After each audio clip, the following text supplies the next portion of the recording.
Okay, so I have a question, and I'm gonna try and be very quick about this. I just want to get this message out, get this question out, give you something to think about moving forward, and then go on with my day. But I have a serious question based on what's going on over the internet right now. If we got pastors at war with each other, and we got them prophesying this is going to happen to this one, and this is going to happen to that one. But I have one question that I really thought about serious yesterday, and the question is, if you are a prophet, if you are a prophetess, and you have the ability to predict somebody else's downfall, how come it is that in all of this epidemic, the Lord did not give you a word that the world was about to shut down, so that you can go and tell your sheep, because you are a shepherd who has been called to lead a flock, according to you, because some of y'all call yourself, and it's becoming very apparent. And I hope the sheep are paying attention to their shepherds right now. Because if what they're saying and what they're doing does not line up with God, Jehovah Yahweh, then you need to come out of that church. The Lord been then called some of y'all out of these churches. Y'all sitting in, but y'all weren't paying attention. Some of you love your pastor more than you love the Lord. And this is one of the reasons why most of the people are crying for the church to open right now. Because you don't know God without being in that building. You have no personal relationship with God. Your pastor is the God you serve. Your pastor is the God you worship. And unless you are up under your pastor, you feel detached from God. And that's the problem, sis. That's why you are called to be locked down in this time, so that you can establish your own personal relationship with God. Get in the word and stop calling for the doors to open. All right? Isolation, quarantine, it's not against the word of God. It's not against the word of Yahweh. It is not against the word of Jehovah, because he told Isaiah, his prophet, to tell his people to shut in their houses because his wrath was coming upon the land, right? And now here we are facing an epidemic, and everybody crying for the church to open. You in love with the building. You don't know God without the building. And that's a problem. So my question to these prophets and these prophetess who have this ability, and I praise Yahweh because y'all getting so bold in spirit right now. Y'all saying this going to happen in 10 days. This going to happen in 7 days. This going to happen in 14 days. And what it does is it allows us to see exactly how long we supposed to believe in you. I'm going to have faith in you for 7 days, sis. And when that 7th day up, and it don't happen as you say it happened, then I know that you are a false prophet. The Lord told us to test the spirit, and no weapon formed against my leader will prosper. And whoever my leader is, I'm not a die-hard F&M. I am a die-hard supporter of whoever is leading my country. So in the next election, if the PLP take over, he will have my support. If the DNA take over, he will have my support. You cannot curse your leaders. What happens to our leaders what happens to our country if something happens to our leaders? What happens to us if our leader is removed in the midst of an epidemic? And I don't care what y'all think about minutes. It is not the will of the devil that our country should be led by a doctor in the middle of a pandemic. All right? Satan didn't elect him. Satan did not make him head of this country. And it would have been a lot worse if somebody else was in charge. I could tell you that.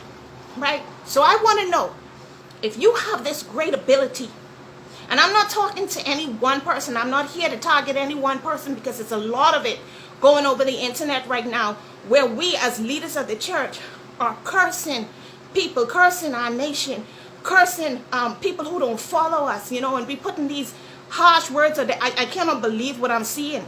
I know a long time there's been hypocrisy and corruption in the church.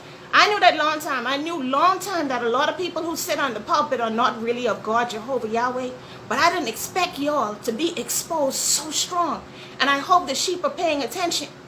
Because when you see these church doors open, when the Lord decide to open those church doors, plenty of the members you had when those doors were closed, you ain't going to have when they're open. Some of y'all going to lose your members to your enemies, because some of your enemies are exercising greater faith and greater loyalty to God in this time than you are. But let's get to the question. If you are so called to be a prophet, you are so called to be a prophetess, you are an instrument of God, why did he not tell you to tell your church that COVID-19 was about to shut down the world? Your parishioners have lost their jobs. They have starved in this time. It's all over the media. We see people losing their homes. And the Lord did not warn you to tell your people, but you are this powerful instrument of God. How is it that he did not tell you so your people could get ready? Sheep, I'm telling you, If you follow somebody who did not warn you that you was about to be in this situation where you would face starvation and possibly homelessness, and in this time, they're not even to help you, they're not even able to help you, get out that church. Get out that church. Right now, the media is like an advertisement for the churches, because you could go online and you can find any other church and sit in that church for a bit. Sit in that church and see if you feel more connected to them. Nobody who's running around cursing people right now. Nobody who's running around make you feeling guilty because you can't give them money and you don't have no job should be somebody that you focus on right now. You need to move out of that church. I can tell you that.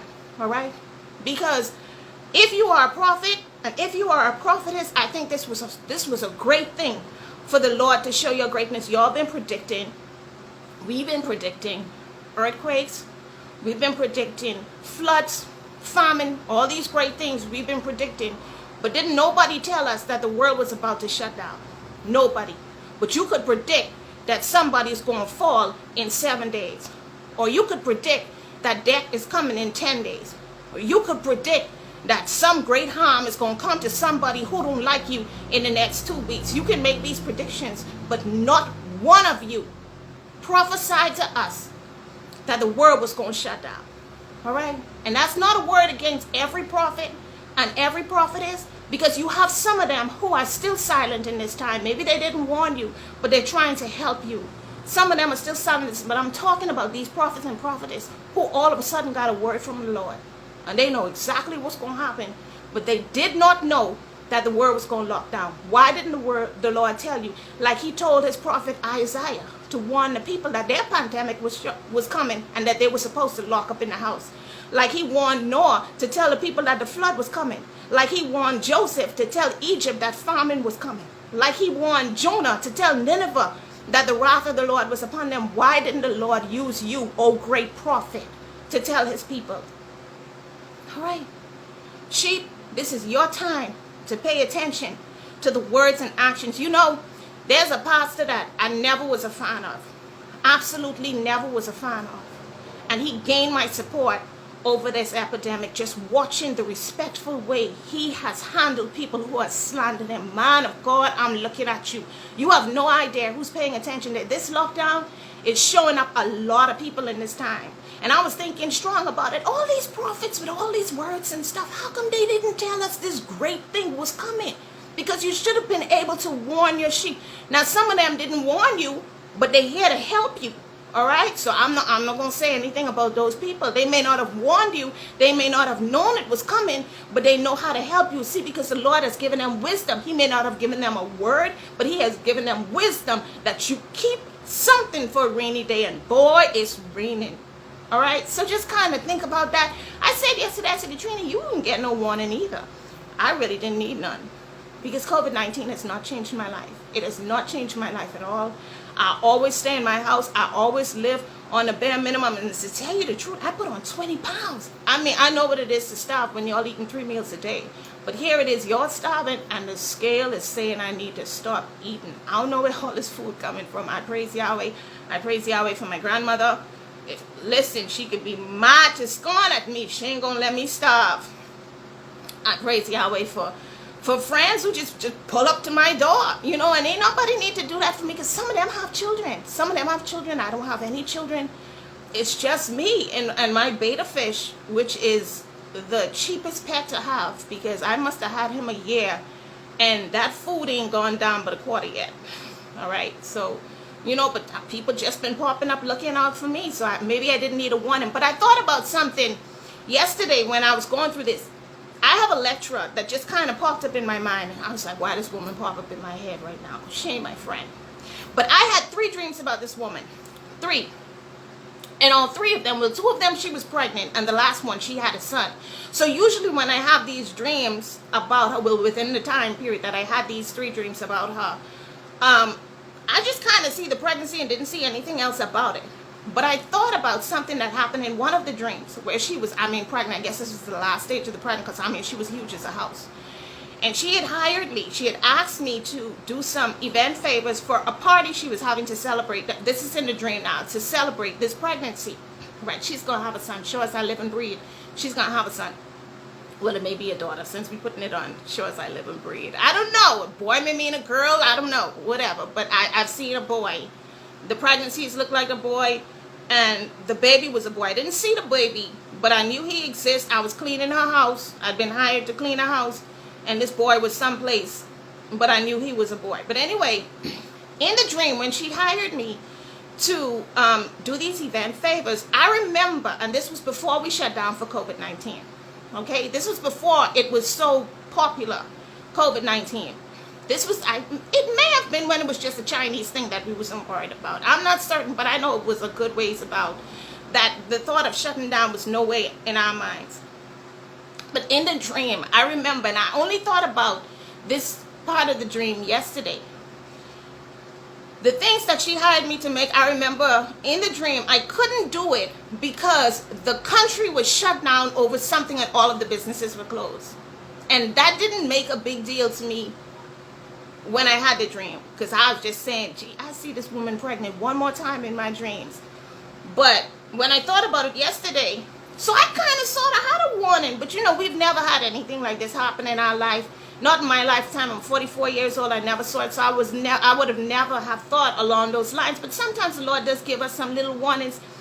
I am praying constantly that the Lord will give me an enhancement of my gift. I've been dreaming since I was a child, and my dreams don't lead me wrong. Sometimes they come clear as day. Sometimes they have little symbols in it that I need to pay attention. Sometimes they warn me about what is going to happen tomorrow, and sometimes I don't see what's happening in my dream coming to fruition for another 3 years. You know, I have dreamt about being in college since I was in high school, and I didn't start college till I was 41, right? So I continue to pray for an enhancement, but I want to tell people, this is much longer than I intended it to be, but I want to tell people, pay attention to these people that are leading you right now, okay? It is not of God that we should curse our leader. What happens to us as a people if our leader is removed? He is our leader, and I think he is doing an amazing job. Even though we call him out for every little thing, the pump broke, he got to come to the bridge. All of these issues, yes, they are big issues, and far be it for me to downplay anybody's suffering, but please know that former governments has failed on these things, and now they're just coming to head. And I say to myself, I say the Lord must really have his hand on our leader, that in his reign, he is seeing all of these things happen, because the Lord is saying to him, I want you to see this. I want you to see this. See, this was going. There's a reason the Lord won't allow the world to fall apart under certain people, you know, because certain people couldn't handle it, right? You're ready to vote minutes out, but I am certain he's going to be ready to go when it's time. This man is going through so much, so much. Sans wanted to leave, y'all. Sans wanted to resign. I mean, every single thing we want him to fix every single problem right away amidst all of the chaos that we are dealing with, you know. But I don't care who my leader is. If your vote minutes out and we got the PLP will have my support. You have to pray and uplift your leaders. They're in charge of your country. You can't curse them. When they go down, we're going to go down too. All right, this is much longer than I intended it to be. But I want you to start thinking about that, because some of y'all, the churches that y'all were in before COVID-19 is not the church that you're supposed to return to. And the Lord is exposing, allowing these people to expose themselves is what he's doing. Praise Yahweh, I'm on the road today. I'm going to celebrate my 20 pounds with a bucket of chicken. I know what I'm saying. You know, I talk about the Lord a lot because I need my legacy that I leave behind to be positive. And if I miss my way, I want to send at least one person in my place. So I will continue to praise. I would not allow the guilt of my shortcomings to keep me silent on the blessings of the Lord, because I want to win some souls for him. If I don't make it, I hope to make it. But if I don't make it, sis, I want you to go. I want you to go. I want somebody else to make it in my place. All right? Don't come down to hell with me. You don't deserve to be there. All right? So that's why I preach the Lord, even though I'm not perfect. I try to do right, but my heart is so dark. If the Lord came today or tomorrow, I'll bust hell so wide open. I swear to you, I'll bust hell so wide open, because my heart is full of hatred for some people. But I'm praying about it every day. And this is what we're supposed to be doing in this time. Praying that the Lord would heal us. Praying that the Lord would help us. But we're so bitter about some things. We're so distracted. You want the government. You want the church closing. Politics everywhere. All right? It's just war. And to see pastors go to battle. But it's the work of the Lord. It is an action to expose. Watch where you setting your foot back in. Get to know the Lord for yourself in this time. He has called you out as an individual. All right? Your pastor is not going to stand up and defend you in the judgment. You have to give an account for yourself. And that is why you are locked down right now, to take a look at you. So let's look at ourselves. Take a look at these shepherds too. Because some of y'all in the wrong flock. And it's time to move. Praise Yahweh, I'm out of here.